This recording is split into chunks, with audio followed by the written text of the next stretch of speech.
Hola, bienvenidos a nuestro espacio de lectura una vez más. Les recuerdo que estamos leyendo la fabulosa novela del placer de los dioses que nos narra la historia del personaje de Barbarroja.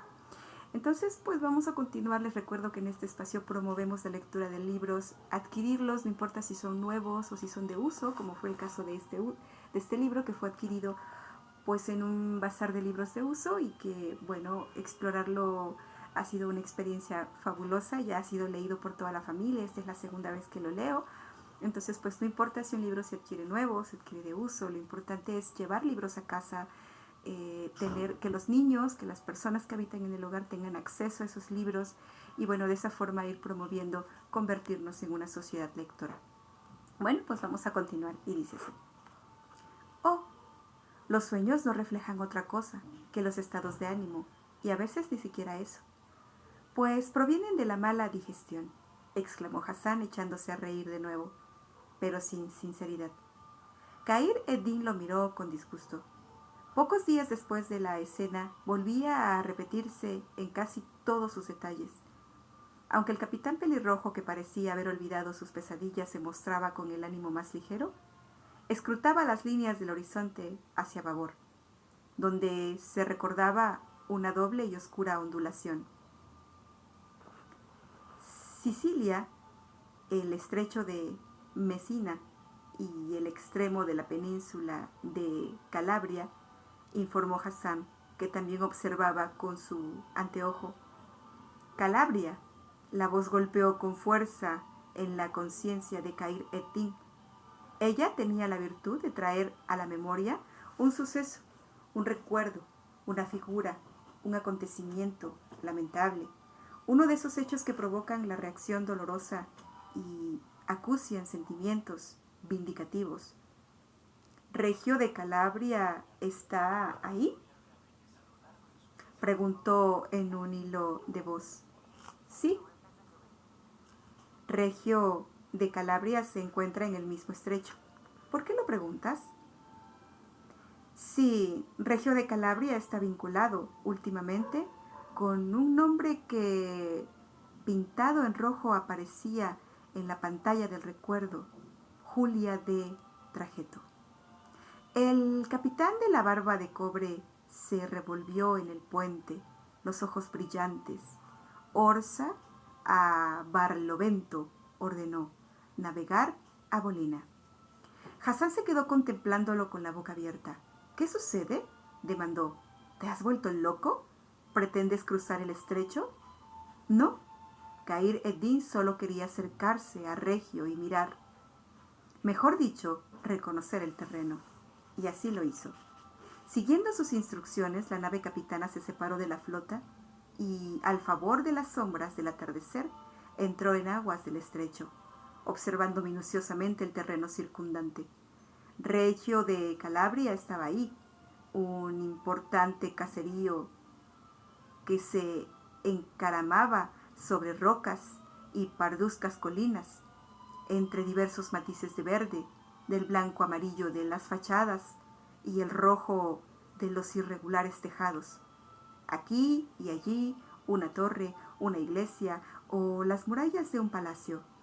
Julia, hija de la traición y el odio, ¿en qué lugar de Regio se enrosca tu cuerpo anhelante de culpables sensaciones? Regresemos, ordenó, luego de silenciosa y larga cavilación. Regresemos. Julia de Trajeto puede esperar. El escenario era realmente paradisiaco. Imagínense un lago de aguas plateadas, extendido al pie de suaves y boscosas colinas, entre altos y frondosos tamarindos, palmeras y sicómoros. Una principesca mansión de amplia y cubierta terraza asomándose a sus orillas, y un verde y florido prado extendiéndose por donde quiera. Más allá, detrás de una alta muralla de centenarios eucaliptos, el mar, rompiéndose contra los acantilados de la costa en un continuado y apagado murmullo. El hombre manco, indolentemente extendido sobre el pasto, dormitaba arrullado por los ruidos familiares que le llegaban desde la casa. Voces de mujeres, de niños, de los servidores empeñados en satisfacer los menores deseos de sus amos, y sobre el telón azul del cielo, en el fondo de los bosquecillos, las aves vocingleras persiguiéndose en el afán aleatorio de la perpetuación de la especie. Arud, el hijo del alfarero convertido en bey, cerraba los ojos obstinadamente. Este verdadero descanso físico y mental, estos breves momentos de inefable paz, constituían un bien inapreciable que él podía disfrutar de vez en cuando. Aquí, en Tlemcen, era un mortal más, anhelante de descanso completo. Atrás, allá en el palacio de Argel, quedaban los problemas de gobierno, las dificultades de un Estado que realizaba ponderables esfuerzos para mantener íntegras y enhiestas la bandera de la independencia. Arud, el bey, convertido en mortal común, solo pedía como compensación a sus tribulaciones y preocupaciones estos contados instantes de íntimo solaz y recogimiento. El ruido deslizante, apagado, llegó hasta él, pero no consiguió turbar su descanso. Probablemente uno de los niños o una de sus esposas o algún criado, ¿qué bastaba? Y Arud siguió tendido sobre la hierba, acariciando por el mar y la fresca brisa que venía del lago. Pero el ruido se repitió más cercano. Al fin, la incongruencia del sigilo y la cercanía consiguió despertarlo. ¿Eres tú, Pafnucio? No, no era Pafnucio, el verboso sabio que solía iluminar con bellas sentencias filosóficas las sombras de una conducta de gobierno sujeta a los vaivenes políticos. Pafnucio lo acompañaba frecuentemente en ausencia de Cair. El hombre que se acercaba sigilosamente era uno de los guardias, o al menos vestía como tal. De pronto, sin embargo, la luz del recuerdo y el reconocimiento iluminó la mente de Arud y despegó de golpe su modorra. El peligro estaba allí, corporizado en su figura, en un nombre, en un hombre, Lolonais. Pero el caballero de Rodas, antiguo cómitre, su torturador, no lo dejó proseguir. ¡Muere, perro! Y Lolonais cayó sobre él, bajando su brazo con fulmínea rapidez y violencia. Al extremo del mismo brilló la hoja de un puñal. El golpe homicida repercutió sordamente en medio del plácido silencio reinante. Pero lo que estaba llamado a silenciar para siempre una agitada existencia, dando fin a una breve dinastía por fuerza de la previsión, se desató en el fracaso y, consiguientemente, en una serie de gritos y voces de alarma en horribles jadeos de lucha. La explicación del sorprendente fracaso del atentado criminal, sin embargo, no podía ser más sencilla. Debajo de sus ropas, el bey de Argel usaba una cota de malla. Contra ella terminaba de quebrarse el puñal de la traición. ¡Pafnucio! ¡Abdul! ¡Guardias! ¡A mí!, gritaba el hermano de Barbarroja, luchando denodadamente y con su único brazo contra el asesino. Al fin se oyeron voces de alarma en respuesta a las suyas, y el frustrado victimario se encontró rodeado de guardias y criados, los cuales cayeron sobre él. «No lo matéis», ordenó el bey, incorporándose. Congestionado el rostro con ayuda de Pafnucio, antes de morir, ha de decirnos por cuenta de quién obró. El sentido de esas palabras indujo al hombre a intentar un desesperado esfuerzo por escapar, pero el número de sus captores era demasiado abrumador para lograr su objeto.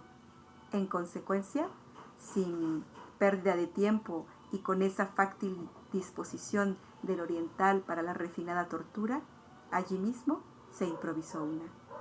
Convenientemente desnudado y atado, Lolonais fue acostado sobre un cercano nido de grandes hormigas rojas carnívoras. Previamente el cuerpo fue picado a punta de cuchillo, lo que provocó la aparición de tentadoras gotas de sangre. «Si te apresuras a decirme la verdad, tienes mi promesa de que conservarás la vida», dijo el bey. De lo contrario, las hormigas carnívoras te comerán los ojos antes de llegar a los sesos. Y aun cuando entonces decidas hablar, como seguramente ocurrirá, será demasiado tarde. El condenado, cuyo cuerpo se había convertido en pocos minutos en un horrible semillero de hormigas rojas, como las pequeñas manchas que empezaban a aparecer a todo lo largo y ancho de su desnudo torso, se vio en figurillas para responder, pues las hormigas inundaban con increíble voracidad todos los orificios de su cuerpo, solazándose con la boca, las fosas nasales, los ojos y los oídos. Cuando al fin intentó hablar, de su boca emergieron bocanadas de pequeños y rojos insectos junto con sus palabras. De ese modo se enteró el bey Arud acerca del plan infernal, inventado por el siniestro Carlos para terminar con el reinado de los piratas en Argel. Pero más le afectó saber que su propia muerte era solo parte de un plan más terrible.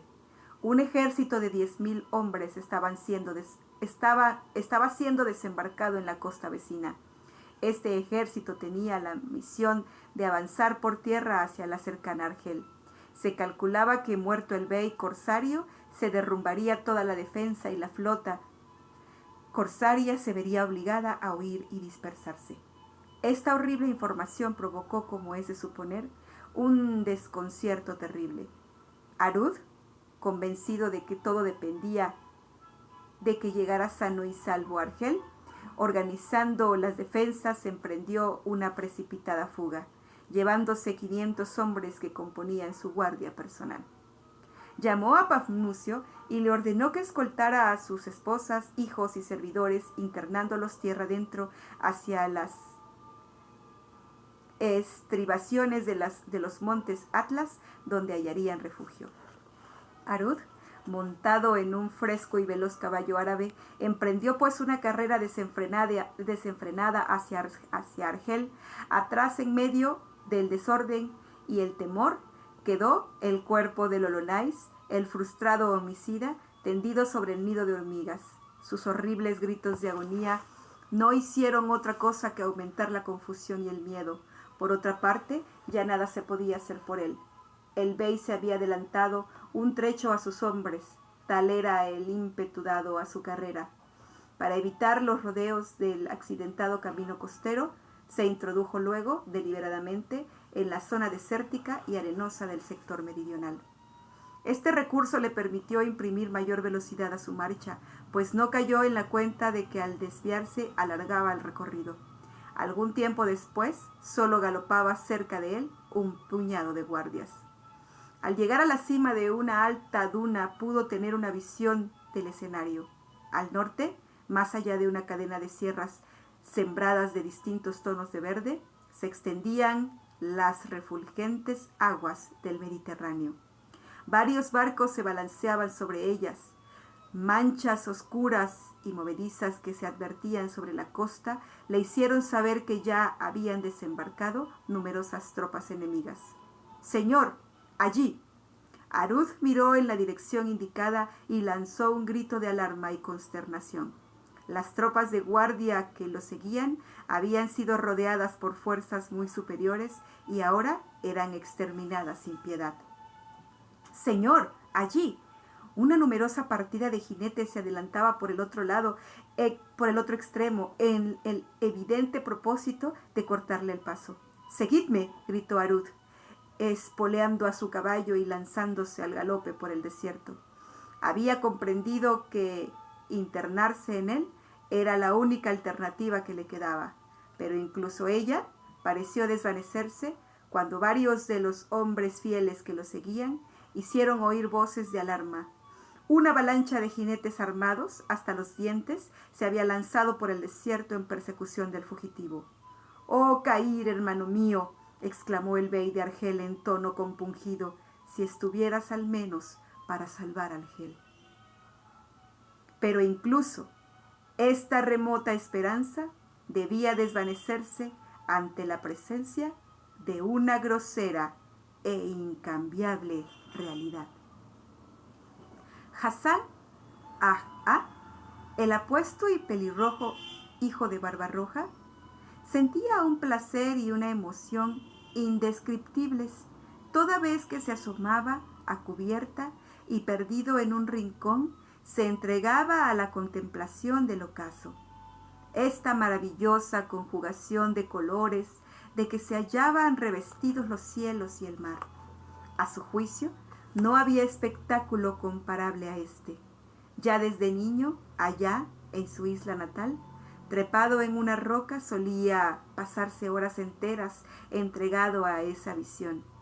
Bien, es verdad que en tales ocasiones una dulce fantasía infantil acompañaba su contemplación. Se figuraba, y tan real resultaba a veces la imagen que prorrumpía en gritos de alegría, que un gran barco asomaba en lontananza y desde él su famoso padre le hacía señas. Pero ahora, a bordo de esa nave, epítome de sus ilusiones infantiles, el escenario aumentaba en grandiosidad. El cielo se mostraba radiante y el mar, vestida con sus mejores galas, se disponía a acompañarlo en la fiesta de colores. Cielo y mar vestían túnicas transparentes que apenas ocultaban las formas de nubes y luces con reminiscencias de encantamientos. Luego, poco a poco, cielo y mar se fueron cubriendo de aquel suave y aterciopelado abrigo, de la penumbra azulada, como si la llegada de la noche estremeciera sus esplendorosas formas. Y, de pronto, un vivo destello de luz rasgó la penumbra. Era como si un relámpago distante, perdido en el linde del horizonte, desgarrara nubes y cielo para herir al mar. Solo que no había tormenta en ninguna parte, días esplendorosos, cálidos, cielos sin nubes, ni amenazas de tormenta, ni siquiera lluvia, muy raras en la estación, marcaban el último trayecto. ¿Qué significado tenía entonces esos relámpagos? El natural y curioso interrogante se interrumpió ante la reflexión repetida de nuevos celajes de luz. Una regular intermitencia entre estos vivos, aunque lejanos destellos anaranjados, hacía suponer que no se trataba de los aún distantes efectos de una tormenta. «¡Padre! ¡Padre!», llamó Hassan, corriendo hacia la cabina del capitán. Momentos después, Khayr Eddin y sus oficiales se amontonaban en el puente estudiando el aparente fenómeno. Pero Barbarroja no tardó en lanzar una dura interjección. «Por las barbas del profeta, Argel, están cañoneando Argel», exclamó.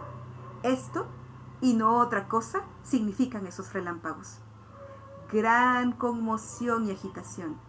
Khayr Eddin, comprendiendo la gravedad de la situación, dispuso que la galeaza capitana doblara el curso de la navegación. Por medio de luces de señales se hizo saber a los otros barcos las novedades y la resolución adoptada. De ser posible, todas las galeras debían evitar el quedarse rezagadas. La noche que siguió al descubrimiento de Hassan fue de gran preocupación. No cabía duda que los españoles, enterados de la ausencia del jefe de la flota argelina, estaban dando un golpe de sorpresa contra Argel.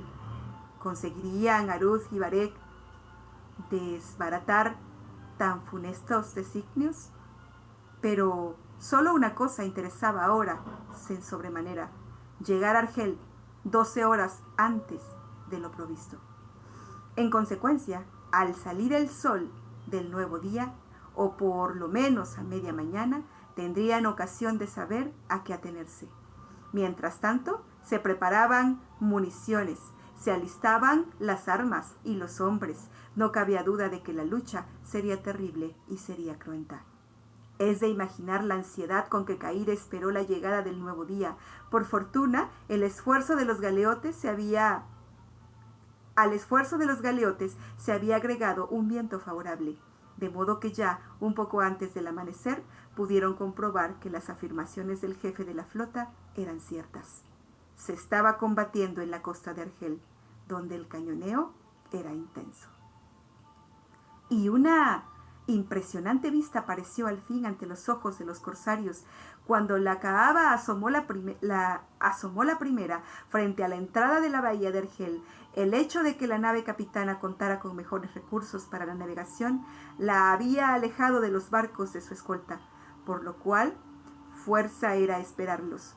La espera, sin embargo, facilitó el reconocimiento de la situación y la adopción de un plan de batalla. Bueno, dejamos nuestra lectura de hoy hasta acá y nos vemos para la próxima.